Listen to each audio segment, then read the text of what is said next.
এই পিপিলিকার নামে একটা সূরা নাজিল করছেন। কেন? পিপিলিকা তার গোত্রের লোকদেরকে বাঁচানোর জন্য চেষ্টা করছে। তাফসীরের কিতাবের মধ্যে আসছে পিপিলিকার এখান থেকে আমরা একটা শিক্ষা পাই। এই শিক্ষা হলো এই, দুনিয়ার একটা পিপিলিকা যদি তার বংশের লোক, তার জাতিকে বাঁচানোর জন্য চেষ্টা করে, তার কথাটাকে আল্লাহ রাব্বুল আলামিন এত পছন্দ হয়েছে কোরআনের মধ্যে ডাইরেক্ট ঢুকায় দিয়ে জোরে কোন আল্লাহু আকবার। এমনি ভাবে যদি আমাদের পিপিলিকার দাম বেশি না মানুষের দাম বেশি? অবশ্যই মানুষের দাম বেশি, কারণ মানুষ হলো আশরাফুল মাখলুকাত।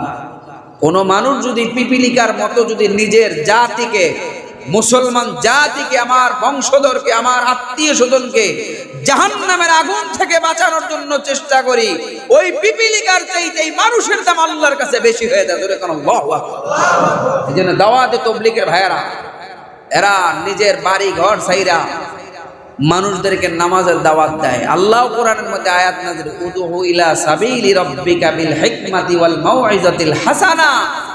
ওই ব্যক্তির চাইতে উত্তম ব্যক্তি কে আছে যে মানুষদেরকে কল্যাণের দিকে ডাকে, আহ্বান করে, নামাজে আসো, আল্লাহর দিকে আসো, নবীর সুন্নতের দিকে আসো, শিরিকের পথে যায়ও না, গুনার দিকে যায়ও না। ওই পিপিলিকার সাথে মিলাইয়া আল্লাহ রাব্বুল আলামিন ওই পিপিলিকার চাইতে ওই বনি আদমকে আল্লাহ বেশি ভালোবাসে। জোরে কোন আল্লাহু আকবার। এজন্য আমরা যারা নামাজ পড়ে না এদেরকে দাওয়াত দিতে রাজি আছি না? শুধু নাই একলা একলাই স্বার্থপরের মতো জান্নাতে যাবেন না, আত্মীয় স্বজন, পাড়া প্রতিবেশী সকলকে নিয়ে আমরা জান্নাতে যেতে হলে সবাইকে দাওয়াত দিয়ে নামাজে আসতে হবে। কথা বলে ঠিক না ভাই? দাওয়াত দেওয়া শুধু ওই যে মুয়াজ্জিন সাহেব মাইক দিয়ে দাওয়াত দেয়, হাইয়া আলাস সালাহ, হাইয়া আলাল ফালাহ, ডাকে না? ডাকে না? এই ডাকতেছে আল্লাহর পক্ষ থেকে। জোরে কোন আল্লাহু আকবার। এজন্য মুয়াজ্জিনের দাম অনেক বেশি।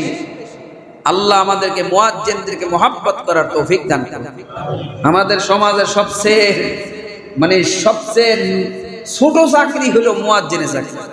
তাকে আমরা এত ছোট চোখে দেখি, অথচ আল্লাহর নজরে, নবীর নজরে যদি কেউ আল্লাহর পক্ষ থেকে মুয়াজ্জিনি করে, প্রতিনিধিত্ব করে, কিয়ামতের ময়দানে তার গর্দান হবে সবচেয়ে উঁচা।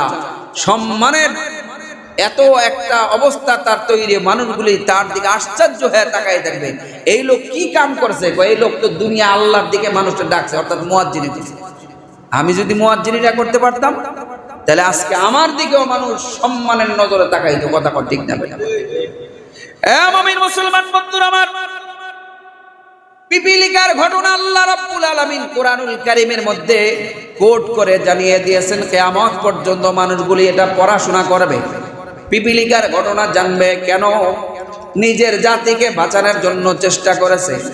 হে মুসলমান জাতি ভাইয়েরা, আমার কোন মুসলমান ভাই যেন জাহান্নামে না জ্বলে, আমার কোন মুসলমান ভাই যেন গুনার দিকে না যায়, আমার কোন মুসলমান ভাই যেন শিরিকের পথে না যায়। প্রত্যেকটা মুসলমানের ঈমানি দায়িত্ব। কথা কোন ঠিক কিনা? এই দাওয়াতি কাজ আমরা করব, রাজি আছি? কিছু মানুষ বলে দাওয়াতে তাবলীগ ভালো না, বিপক্ষে অনেক কথা বলে, ইউটিউবে চার্জা দেখবে। তারা এই কোরআনুল কারীমের এই আয়াতের মর্ম তারা উপলব্ধি করতে পারে। আল্লাহ তৌফিক দান করুক। জোরে বলেন আল্লাহুম্মা আমিন। মেরে ভাই আর দোস্ত বুজুর্গ, সুলাইমান আলাইহিস সালাতু ওয়াস সালাম একবার তার শাসন আমলে দুর্ভিক্ষ লেগে গেল, কোনো বৃষ্টিপাত হয় না, আসমান থেকে বৃষ্টি না হলে জমিনের মধ্যে ফসল গজাবে না। এমন দুর্ভিক্ষের কারণে মানুষজন এসে সুলাইমান পয়গম্বরকে বলল, ও সুলাইমান পয়গম্বর, আমাদের জন্য মালিকের কাছে দোয়া করুন, মালিক যেন আমাদের আসমান থেকে রহমতের বৃষ্টি নাজিল করে। আমাদের গবাদি পশুগুলি তারা ঘাস পাচ্ছে না, এজন্য আপনি আল্লাহর কাছে একটু দোয়া করেন। সুলাইমান পয়গম্বর বললেন, আগামীকাল সকালবেলা 10 ঘটিকায় অমুক ময়দানে আমরা সালাতুল ইস্তিসকার নামাজ পড়ব, বৃষ্টির জন্য নামাজ পড়ব, সবাই যাও। এ মায়ের নবীর উম্মত, তাফসীর মাযহারির মধ্যে আল্লামা কাজী সানাউল্লাহ পানিপতি রাহমাতুল্লাহ আলাইহি লেখেন, সুলাইমান পয়গম্বর যখন বৃষ্টির জন্য বের হলেন, বৃষ্টির নামাজ পড়ার জন্য বের হলেন, আমরাও কিন্তু বৃষ্টির জন্য নামাজ পড়েছি, উল্টা মোনাজাত ধরছি, উল্টা জামা গায়ে দিছি। কথা কোন ঠিক কিনা? হাদিস শরীফের মধ্যে আসছে, শুধু তোমরা নিজেরা গেলেই হবে না, তোমাদের পশুগুলি নিয়ে যাও, এরাও রৌদ্রের তাপের কারণে চিল্লা চিল্লি করবে, আল্লাহর মধ্যে দয়া মায়া সৃষ্টি হবে, তখনই আল্লাহ বৃষ্টি দান করবেন। জোরে কোন সুবহানাল্লাহ। সুলাইমান পয়গম্বর বৃষ্টির নামাজের জন্য যখন গেলেন, নামাজ যখন শুরু করবেন, ইন দি মেন টাইমে দেখলেন একটা পিপিলিকা, সে দুই হাত তুইলা এক পা উঁচা কইরা মালিকের দরবারে বৃষ্টির জন্য দোয়া করতেছেন। জোরে কোন আল্লাহু আকবার। এই অবস্থা যখন দেখলেন, সুলাইমান পয়গম্বর হাসে আর বলে, বৃষ্টি কিছুক্ষণের মধ্যেই নাজিল হবে। মালিকের দরবারে বৃষ্টির জন্য দোয়া করেছে, আল্লাহ কবুল করে ফেলেছে, কারণ সবার আগে দোয়া কবুল করেছে পিপিলিকার দোয়া। জোরে কোন আল্লাহু আকবার। এ মুমিন মুসলমান বন্ধুরা আমার, পিপিলিকা পা উঁচা করে দোয়া করে, হাত তুলে দোয়া করে, একটা পাও শুধু জমিনের মধ্যে আছে, পারলে সে দুই পা উঁচা করে দোয়া করত। সুলাইমান পয়গম্বর এই অবস্থা দেখা তার দিকে তাকায় তাকায় মুস্কি মুস্কি হাসে আর বলে, মালিক তুমি আমাদের জন্য বৃষ্টির ফয়সালা করো। মোনাজাত দইরা বাড়ির দিকে রওনা হইতে দেরি, আসমান থেকে বৃষ্টি বর্ষণ হইতে দেরি না। এমন ঘটনা কোরআনুল কারীমে, তাফসীরের কিতাবে, তারিখের কিতাবের অহরহ রয়েছে। আমাদের নবী সম্পর্কে এমন একটা ঘটনা আছে, নবীজির বয়স যখন মাত্র 1 থেকে 1.5 বছর, তখন আরবের বুকে কোনো বৃষ্টি হয় না। সব মানুষ আইসা রসুলের দাদা আব্দুল মুত্তালিবকে বলল, ও আব্দুল মুত্তালিব, তুমি তো কাবা ঘরের মুতাওয়াল্লি, বৃষ্টি হয় না, একটু দোয়া করো। আব্দুল মুত্তালিব নবী আলাইহিস সালাতু ওয়াস সালামকে কাবা ঘরের লগে ঠেকাই আল্লাহর কাছে কয়, আল্লাহ এই আমার নাতি মুহাম্মাদের উসিলায় তুমি বৃষ্টি দাও। দোয়া করতে দেরি, সঙ্গে সঙ্গে আল্লাহর আসমান থেকে বৃষ্টি রহমত শুরু হয়ে গেছে। জোরে কোন সুবহানাল্লাহ। এমন ঘটনা কি হয় নাই? দোয়া কইরা বাড়িতেও যাইতে পারি নাই, বৃষ্টি হয়ে গেছে। কথা কোন ঠিক না বেঠিক? এগুলি আমরা নিজে স্বচক্ষে দেখেছি, আলহামদুলিল্লাহ। মুমিন মুসলমান বন্ধুরা আমার, সুলাইমান আলাইহিস সালাতু ওয়াস সালাম তিনি আল্লাহর দরবারে শুকরিয়া করলেন, বললেন, আল্লাহ পিঁপড়াও আমার চেনে, আমার নামটাও পিঁপড়া জানে। এটা একটা বিশাল ব্যাপার সেবার না। সাধারণ একটা মানুষ যদি একটা বড় মানুষের চেনাটা স্বাভাবিক, কথা কথা ঠিক না? সুলাইমান আলাইহিস সালাতু ওয়াস সালাম বলেন, মানুষ তো চেনে, জিনও চেনে, পাখিও চেনে, একটা পিঁপড়া সামান্য একটা নামলুন 3 হরফ দিয়া লেখা, এই পিঁপড়া পর্যন্ত আমি সুলাইমান পয়গম্বরকে চিনি। উনি তাড়াতাড়ি আল্লাহর দরবারে সেজদায় লুটায়া শুকরিয়া আদায় করেন। আল্লাহু আকবার। মেরে ভাই और दोस्त বুজুর্গ, সুলাইমান আলাইহিস সালাতু ওয়াস সালাম উনি একবার সফর করতে শুরু করলেন। সফরের সময় আল্লাহ রাব্বুল আলামিন এই সফরের মধ্যে পিপিলিকার ঘটনা শেষ হইল। সফর কিন্তু এখনো কি হয় না, শেষ হয় নাই। ইন দি মিন টাইমে হযরত সুলাইমান আলাইহিস সালাতু ওয়াস সালাম উনি নামাজের ওয়াক্ত হয়ে গেছে, যে এই জায়গার মধ্যে নামবো, ওযু করব, তারপরে দুপুরের লাঞ্চ করব, এরপরে একটু রেস্ট নিয়ে তারপরে আবার আমরা শুরু করব, আমাদের রাজ্যে চলে যাব।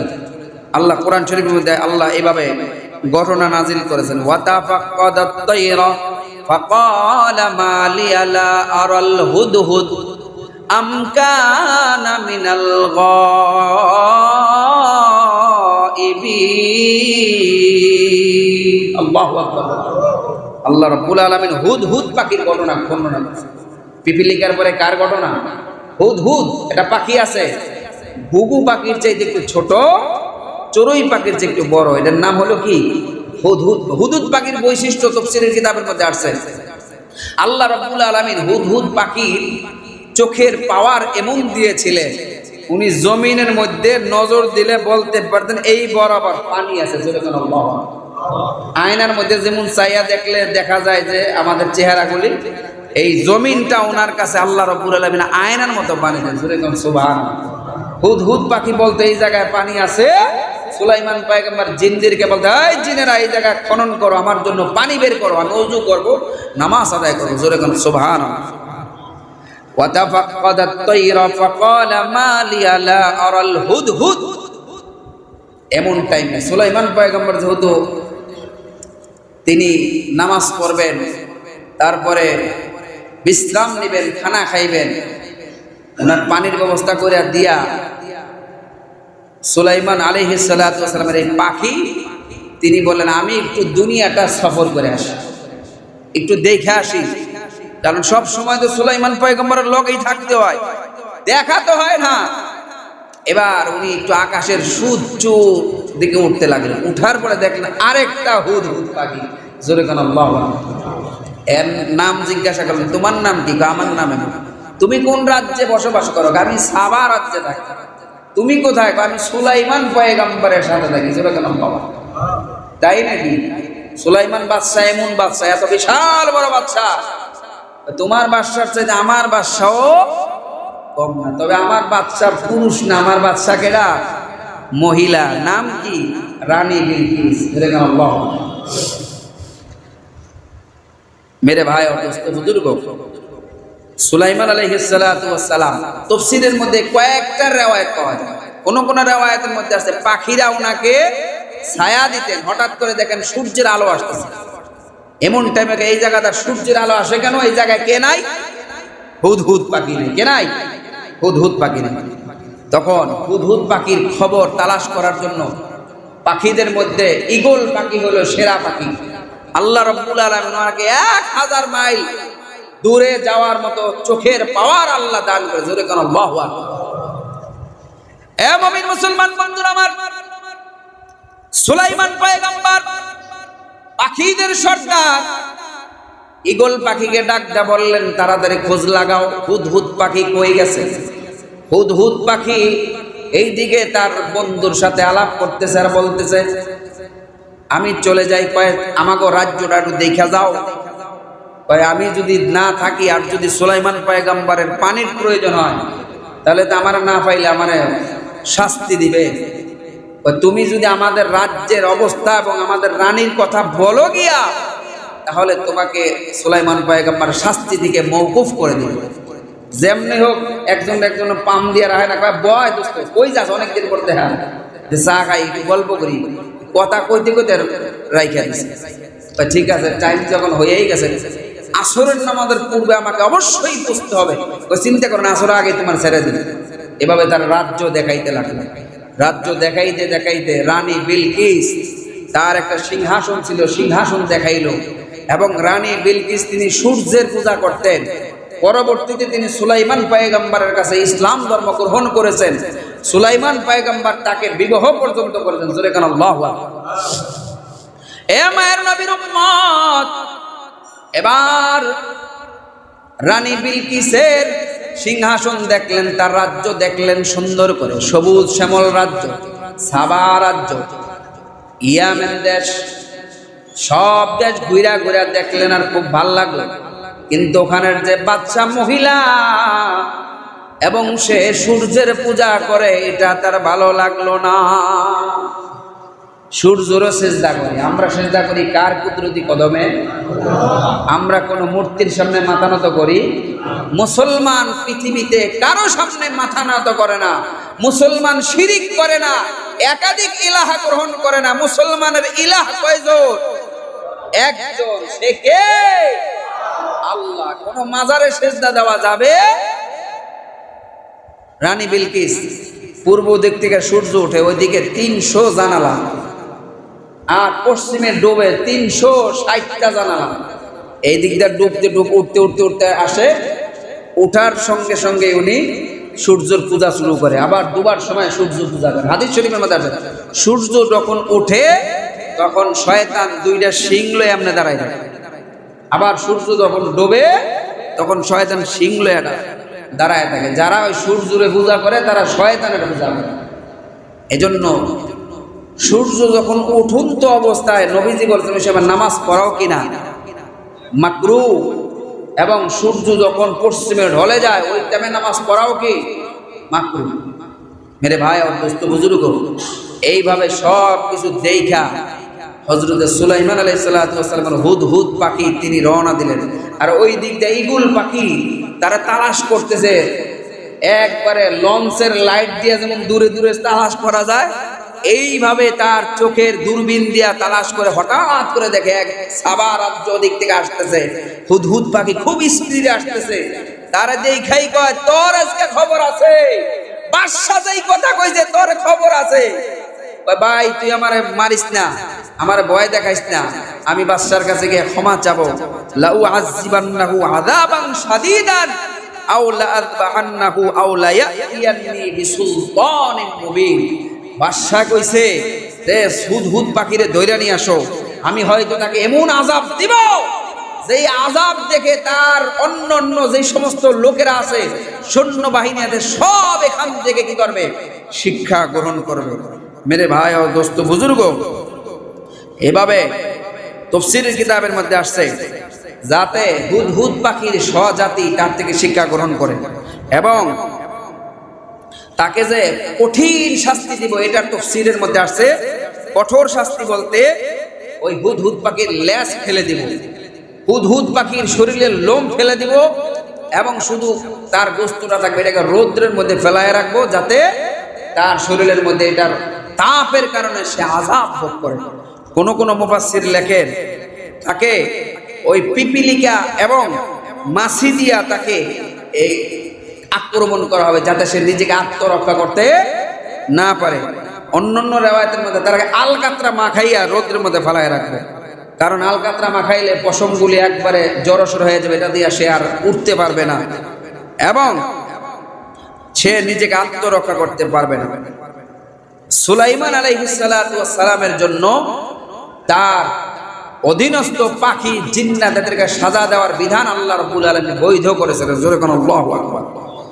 অথবা তাকে জবাহ করা হবে, জবেহ করা হবে, কিংবা আমার কাছে এমন কোন কারণ দর্শাবে যার কারণ সুস্পষ্ট এবং যুক্তিযুক্ত কারণ যদি সে বলতে পারে তাহলে তাকে ক্ষমা ঘোষণা করা হবে। জোরে কোন আল্লাহু আকবার। হুদহুদ পাখি সে আইসা বলতে লাগলো বাদশা যাবো না, এমনই তো ঈগল পাখি তারা ডর ঢুকাই দিছে। কোনো মতে আইসা নত জানু করে বলতেছে বাদশা যাবো না, আমার কাছে এমন একটা এলেম আছে যেই এলেম আপনার কাছেও নাই। কয় কিরে ছোট মানুষ, ছোট একটা পাখি আইসা সুলাইমান পয়গম্বরকে বলতেছে আমার কাছে এমন এলেম আছে, এমন বিষয় জানা শোনা আছে যেটা আপনার কাছেও। কোরআন শরীফের মধ্যে আল্লাহ বলেন ফামাকাতা গায়রা বাঈদিন ফাকালা হাত্তু বিমা লাম তুহিত বিহি ওয়াজিতুকা মিন সাবাইন বিনাবাইন ইয়াকিন। আমার কাছে এমন জ্ঞান আছে, এমন খবর আছে আমার কাছে যেটা আপনার কাছেও নাই। বলস কি? হুদহুদ পাখি বলতে লাগলো আমি এমন একটা রাজ্যে গিয়েছি, ইয়ামানি রাজ্য, সাবা। ওই সাবা এটা কোন এলাকার নাম না, একটা মানুষের নাম। তাফসীরের কিতাবের মধ্যে আসছে এক লোকের নাম ছিল সাবা, তার 10 পুত্র ছিল, 6 পুত্র থাকে এক ইয়ামানে আর 4 পুত্র থাকে অন্য জায়গায় উত্তরে এবং দক্ষিণে। এজন্য ওই রাজ্যের নামে হয়ে গেছে সাবা রাজ্য। মূলত ওই রাজ্যের নাম হলো ইয়ামেন, যেটা বর্তমান দুনিয়াতেও আমরা ইয়ামেন নামে চিনি। নবীজি মারা যাওয়ার পরে ইয়ামেনিরা নবীর জন্য একটা হাদিয়া নিয়ে আসছিল, চাদর। নবীজি মারা যাওয়ার পরে সেই ইয়ামেনি চাদর দিয়ে নবীর লাশটাকে ঢেকে দেওয়া হয়েছিল। জোরে কোন আল্লাহু আকবার। মেরে ভাই আর দোস্ত বুজুর্গ, হুদহুদ পাখি বলতে লাগলে আমি রানী বিলকিস নামক এমন একজন নারীকে চিনি যিনি ওই রাজ্যের বাদশাহ। তিনি আল্লাহকে ইবাদত করে না, তিনি সূর্যের পূজা করে। জোরে কর নাউজুবিল্লাহ। সুলাইমান আলাইহিস সালাতু ওয়াস সালাম এই কথা শোনার পরে বললেন তাই নাকি? হ্যাঁ, শুধু তাই না, রানী বিলকিস তিনি গোটা ইয়ামানের রানী, তার 12,000 জেনারেল সেনাবাহিনী রয়েছে, অফিসার। এক একজন সেনাবাহিনীর অধীনস্থ 1 লক্ষ করে সৈন্য। জোরে বলেন আল্লাহু আকবার। 12,000 জেনারেল, একজন জেনারেলের অধীনে কয় লাখ সৈন্য? 1 লক্ষ। তার মানে কতগুলি সৈন্য তার অধীনস্থ? এইভাবে বর্ণনা দিতে লাগলেন। আর তার রাজ্যের মধ্যে যেভাবে সূর্যটা পূজা করেন, জানলাগুলি যেভাবে আস্তে আস্তে বানায় আনছেন, পুরাটা ঘরেই রাজপ্রসাদের মধ্যে বৈশাই সূর্য পূজা করা যায়। জোরে কান নাউজুবিল্লাহি মিন যালিক। মেরে ভাই और দোস্ত বুজুর্গ, এবার সাবা রাজ্য, হযরতের রানী বিলকিস, তিনি, তার কিছু ইতিহাস আমাদের জানা দরকার। রানী বিলকিসের বাবা, তিনি ছিলেন বাদশাহ, তার নাম সুরাহিল। তার বাবার নাম ছিল সুরাহিল। তার বংশের 40 জন একাধারে বাদশাহ ছিল। জোরে কোন আল্লাহু আকবার। 39তম বাদশাহ ছিল রানী বিলকিসের বাবা, নাম ছিল সুরাহিল। এই সুরাহিল তিনি চিন্তা করলেন, আমার বাপ দাদা সবাই ছিল বাদশাহ, আমি কারে বিবাহ করবো? আমার উপযুক্ত তো কেউ সমকক্ষ কুফু নাই। উনি চিন্তা করেন, আমি কোনো মানুষ মহিলাকে বিবাহ করব না, আমি জিনদের মধ্যে পরীকে বিবাহ করব। আল্লাহু আকবার। যেই কথা সেই কাজ। লম্বা চূড়া ঘটনা মেরে ভাই और দোস্ত বুজুর্গ, তাফসীরের কিতাবের মধ্যে আছে। এবং আমাদের যারা গল্প লেখে, নাট্যকার, এরা সুলতানা বিলকিস নামে একটা বই লেখছে। এটা আমি 2000 সালে মাদারীনগর থাকতে এটা আমি পড়েছিলাম। ওই কথা আমার এখনো স্মরণে আসতেছে। মেরে ভাই और দোস্ত বুজুর্গ, দেখবেন পাওয়া যায় সুলতানা বিলকিস, রানী বিলকিস। সুলতান আরবি ভাষা, রানী মহিলা বাদশাকে বলা হয়। তো ওই সুরাহিল, তার বিবি ছিল জিন পরী, আর সুরাহিল ছিল পুরুষ। বিবাহের জন্য আয়োজন করছে, বিবাহ শাদী হয়েছে। পরবর্তীতে এর রানী বিলকিস হওয়ার পরে কোন কোন রেওয়ায়েতের মধ্যে পাওয়া যায় রানী বিলকিসের পায়ের মধ্যে ছিল জিনদের মতো অধিক পশম। কিছু পুরুষের শরীরের মধ্যে পশম বেশি থাকে, ওই রানী বিলকিসের শরীরের মধ্যে কি ছিল? অধিক পশম ছিল। এবং তার পায়ের খুরা ছিল ঘোড়ার মতো। জিনদের পাও যেমন থাকে এমন ছিল তার পাও। এই রেওয়ায়েতরা অবশ্য কোন কোন মুহাদ্দিস এবং মুসান্নিফ তারা দুর্বল বলেছেন, জয়ীফ বলেছেন, তবে জাল বলে নেই, দুর্বল। যাই হোক মেরে ভাই और দোস্ত বুজুর্গ, হযরতে সুলাইমান আলাইহিস সালাতু ওয়াস সালাম, ওই নারীর ঘটনা আমরা শুনতেছিলাম। তার নাম হলো রানী বিলকিস। রানী বিলকিসের বাবা ছিল বিশাল বড় বাচ্চা। ইয়ামান রাজ্যের বাদশা থাকার পরে ওনার বাবা মারা যাওয়ার পর রানী বিলকিস তার জায়গায় অধিষ্ঠিত হলেন। মহিলা মানুষ সিংহাসনে ওঠার পরে তার বিদ্রোহ করে আরেকজন, সে এই রাজ্যকে 2 ভাগে বিভক্ত করে ফেলল। রাজ্য এখন 2 ভাগে বিভক্ত। একটার বাদশা রানী বিলকিস, আরেকটার বাদশা আরেকজন পুরুষ, ওনার নামটা ঐতিহাসিকগণ লেখে নাই। যাই হোক, ঘটনাটা এমন পর্যায়ে চলে গেছে যে রানী বিলকিস চিন্তা করলেন, আমার বাবা ছিল পুরা রাজ্যের বাদশা, আর আমি হয়ে গেলাম অর্ধেকের বাদশা। ওই পুরুষ হয়ে গেল অর্ধেকের বাদশা। ওই পুরুষ বাদশা হওয়ার পরে জনগণের উপরে জুলুম নির্যাতন শুরু করলেন। বিশেষ করে মহিলাদের সাথে জিনার দিকে তার নজর বেশি ছিল। চরিত্র খারাপ থাকার কারণে এবার তার বিরুদ্ধে জনগণ আওয়াজ তুলল, কিন্তু সে কঠোর হস্তে দমন করে ফেলেছে। এই তত্ত্ব রানী বিলকিসের কাছে আসার পরে তিনি একটা চিঠি লিখলেন ওই পুরুষ বাদশার কাছে, আমি সুলতানা বিলকিস, রানী বিলকিস, তোমাকে বিবাহের জন্য প্রস্তাব পয়গাম পাঠাইলাম। উনি মনে মনে বলে, আমি মনে মনে এটাই তো চাইতেছিলাম। ঠিক আছে, আমি রাজি, আমি আগের থেকেই রাজি ছিলাম, কিন্তু ভয়ে বলতে পারি নাই। ঠিক আছে, এবার বলে তুমি তোমার পক্ষ থেকে পয়গাম পাঠাও আমার রাজ্যের মধ্যে। পয়গাম পাঠাইছে। পাঠানোর পরে সেও আনুষ্ঠানিকভাবে বিবাহ বন্ধনে আবদ্ধ হয়েছে। 2 বাদশাহ বিবাহ বন্ধনে আবদ্ধ হয়েছে। হওয়ার পরে এবার বাসর রাত করার জন্য চলে যাবে পুরুষ বাদশার রাজ্যে। ঠিক আছে, তুমি বাসর রাত করার জন্য ফুল দিয়া সাজাও। রানী বিলকিস তার সৈন্য সামান্য নিয়া রওনা হয়েছে স্বামীর বাড়ির দিকে। রওনা গিয়া মোলাকাত হয়েছে। রাত্রিবেলায় প্রচুর পরিমাণে শরাব পান করাইছে। বাদশা মাতাল হয়ে গেছে, পুরুষ বাদশা। মাতালের চোটে এমন মাতলামি শুরু করছে, দিছে ঘুম। সুলতানা বিলকিস নিজ হাতে ওই স্বামীকে কতল করে তার কল্লা আইনা রাজ দরবারের যে প্রধান ফটক এটার মধ্যে ঝুলাইয়া রাখছে, আর রাতের বেলায় নিজের রাজ্যে চলে আসছে। জোরে করে আল্লাহু আকবার। এই রানী বিলকিস আবার পুরা রাজ্যের কি হয়ে গেছে গা, বাচ্চা হয়ে গেছে। জোরে করে আল্লাহু আকবার। তাফসীরের কিতাবের মধ্যে। যাই হোক মেরে ভাই আমার দোস্ত বুজুর্গ, এবার হুদহুদ পাখি এসে বলতেছে, আমি এমন একজন মহিলাকে সম্পর্কে জানি, ইন্নী ওয়াজাদতু ইমরাআতান তামলিকুহুম ওয়া উতিয়াত মিন কুল্লি শাই ওয়া লাহা আরশুন আযীম। এমন একজন মহিলা সম্পর্কে আমি জানি যাকে আল্লাহ তাআলা কি দিয়েছে, রাজত্ব দিয়েছে, এবং তার একটা সিংহাসন রয়েছে। এই সিংহাসন সম্পর্কে বিস্তারিত অনেক কথা আছে। এই সিংহাসন আবার সুলাইমান পয়গম্বর ওখান থেকে নিয়ে আসেন।